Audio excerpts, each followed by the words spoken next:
If the life that you've built is starting not to feel like yours anymore, or you've been feeling that way for a while, I know the first thing that you often point to: the job, your job.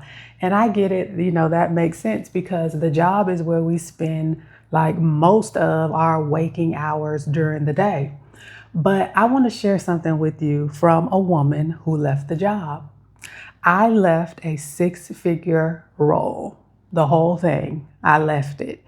And the heaviness that I thought I was leaving behind got in the car with me and rode all the way home. So before you decide that the job is the problem, just sit with me for a minute. If you're new here, I'm Erica Prevail, and this entire channel is about helping you make sense of the things that you're already feeling about modern work culture, your life, and actually living well. And I'm not talking about the Instagram and TikTok versions of health and wellness. I'm talking about you actually living your life. And in this 6-part series, we're going to be doing something that you probably rarely do: investigate our own lives. I was watching one of those Netflix crime shows the other day, and I'm here for a good crime show from time to time. I say like I'm medium nosy because, girl, I mind my business very well, and most of the stuff, girl, I don't even be caring about, but I can get into a crime show, some crime TV from time to time. And as I was watching the show, like trying to figure out, like, did he do it? Did she do it? Like, did both of them do it? Like, who did it? It made me think to myself, like, we will investigate a stranger's entire life. We even do that to celebrities and public figures. But when it comes to our own lives, we rarely do that level of investigation. So that's what we're going to be doing in this 6-part series.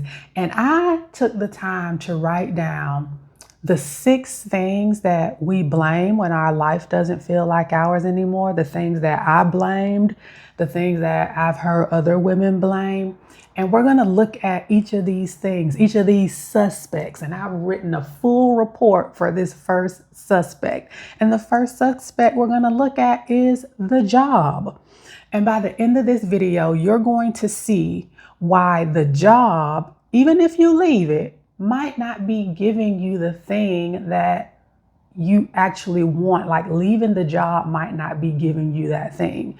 And more than that, you're going to walk away with a question that's going to change the way you make big decisions from here. So just sit with me because this first suspect goes a little bit deeper than you think.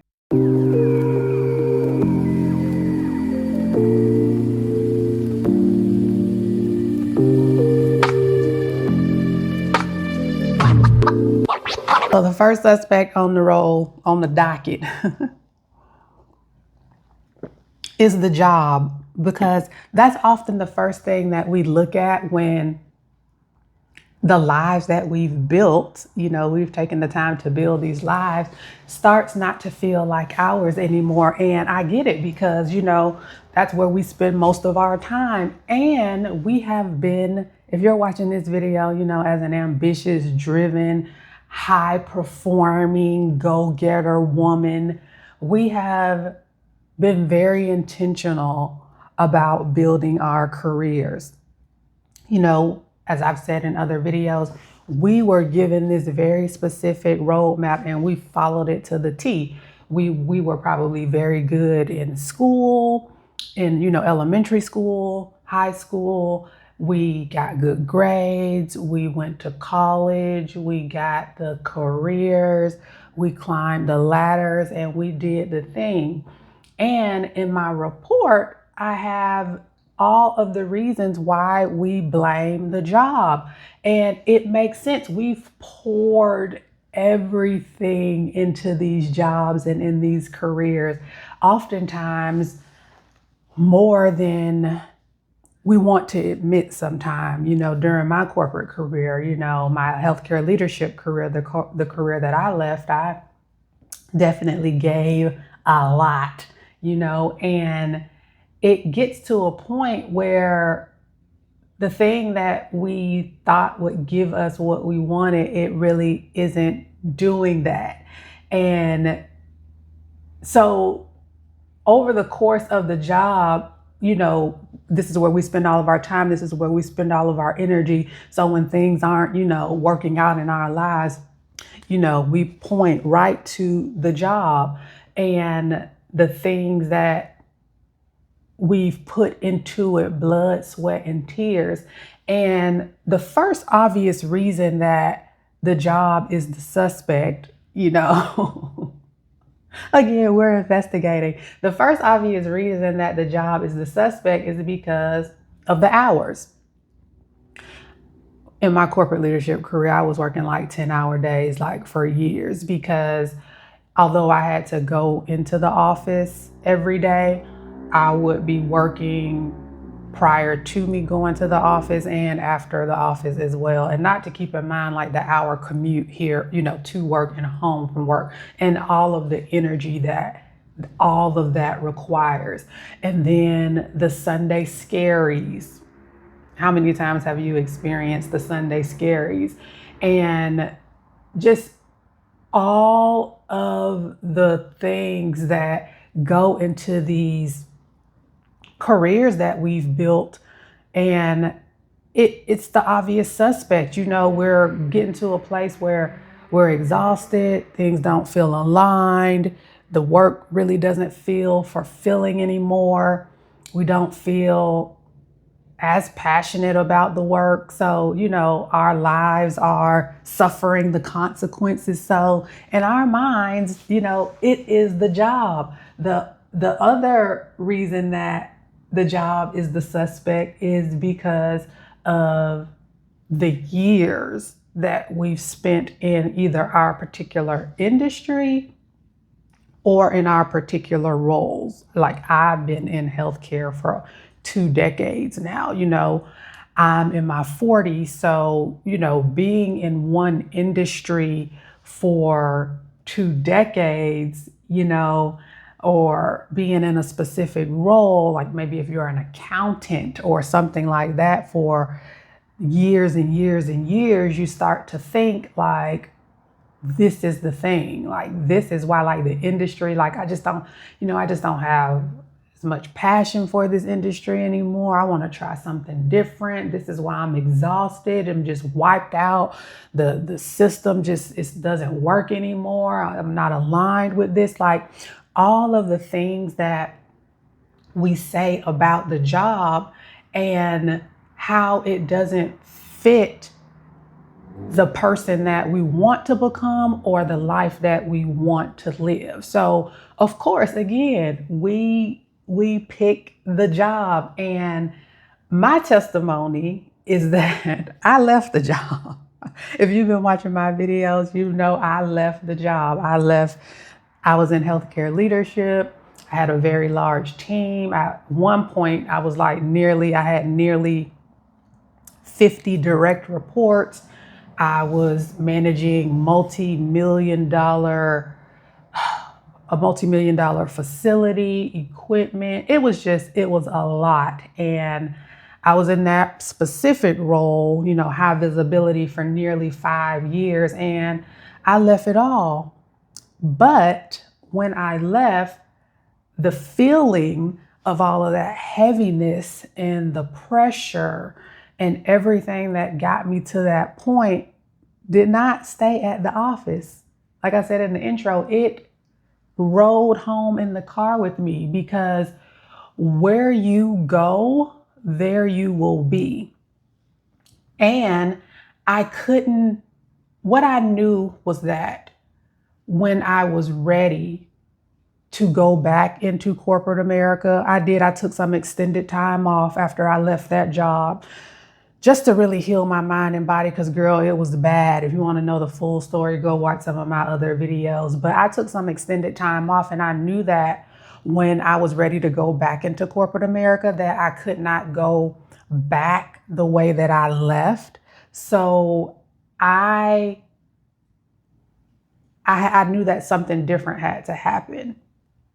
And I don't have to say this because we know that, there are toxic workplaces, there are toxic systems, harmful jobs are out there. Like, I don't have to say that. So if you're something that's, harmful, a harmful job, a toxic job, girl, do what you have to do, leaving, that's your call. That's a personal decision that we all have to make, you know, individually. I'm not here to argue or to tell you to stay in a toxic work environment. I would never do that.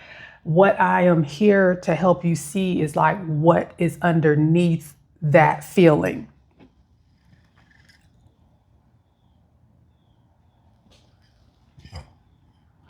And in my investigative report here, I have that, even even a genuinely good reason to leave the job doesn't mean that the job itself was the whole issue, that your life is starting to feel disconnected or misaligned or not yours anymore, or whatever you call it in these seasons. Because girl, I called it all of those things when I was going through it, because I honestly didn't have a name for it at that time. But you can leave the job and go to another job. And again, where you go, there you will be. So I just want to make it clear that you can leave the job that truly needed leaving and still find the feeling waiting for you in another job, because the job, again, was never the full reason why your life is starting to feel this way. And underneath that, you have to look at that part. You have to look at that part of yourself to understand what is really going on here before you just pick up and point and call the suspect like, this is the reason. The job is the number one reason why my life is feeling like this, while I'm feeling disconnected, while I'm feeling just chronically exhausted and stressed and all of the things that we feel. So when I say, you know, the job is not the whole answer, what I'm saying is, I don't mean don't leave, because there are reasons to leave. Like, I left, there are reasons to leave. It's a personal decision that we all have to make. But what I want you to understand is that don't expect leaving the job to solve something that it was never holding, to solve something that you haven't really investigated underneath that. So if it's not the job, then what is it? If it's not the job, then what is it? If you keep pointing towards the job, you'll make the change. You'll leave the job. You'll go to another role, another company. You will do the things, and you will wait for that relief to come. You'll wait for that new freshness to come. You'll wait for those things, and then they'll never come because you've treated the wrong issue. You've pointed at something. You've blamed this suspect when that wasn't the full thing. And then you'll start looking for the next job, the next opportunity, the next company, the next role. And the cost is that you keep changing the scenery, you keep changing the job, but the feeling is still there. You have not addressed the true feeling. And the moment you stop just pointing at the job and start asking, what are you expecting the job to actually fix? What are you looking for the job to solve? That's when something will shift. That's when you stop making moves at your life and start making moves for your life. You see the difference? There's a difference between running away from something and actually choosing something. There's a difference between that. So, again, before you leave the job, ask yourself, what do I want this to solve? What am I hoping that leaving the job will actually solve? And I'm not going to answer that for you. That's a question that you have to ask for yourself. But I do think that that is a question that you should sit with before you blame the job as the number one suspect. So with this investigative report, we're clearing the job. The job has an alibi. The job is cleared for now.